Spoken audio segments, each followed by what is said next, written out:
President Ramaphosa's unannounced visit to mnangagwa's private pre-Cape farm was both unusual and deliberate. Zarapina mashoko mdanyo kwachinzi neighbors arrive with the briefings, not just handshakes. Duma Boko and Ramaphosa's visits.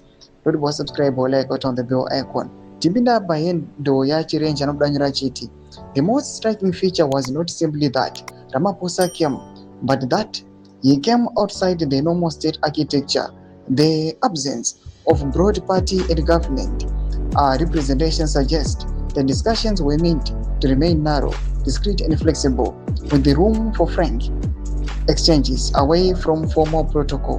That kind of setting usually signals sensitivity, whether over political stability, succession, financial flows, immigration, or other matters too delicate for public theater. The official explanation of discussions of mutual interest is diplomatically convenient but analytically insufficient. In politics, what is concealed often matters more than what is declared.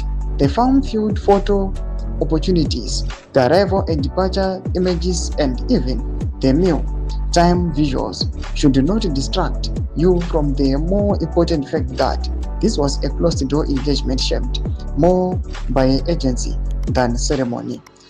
Then the presence of influential financial conjuries in the mode of Ignoji Grey Potungwarara adds another layer of significance. The attendance suggests that whatever else that was discussed extended beyond diplomacy into the terrain of financial networks, political survival, and the regional leverage. These figures are not ordinary businessmen, but they operate at the intersection of opaque business, politics, and the state informal power architecture. Doma developments aripo but them mafunguro enyimori kudi pamusoro pe these visits oitiwa aiwane maneighboring presidents muZimbabwe. Vinakomesa kuchemeduza funguro enyu, subscribe or like, chat on the bell icon.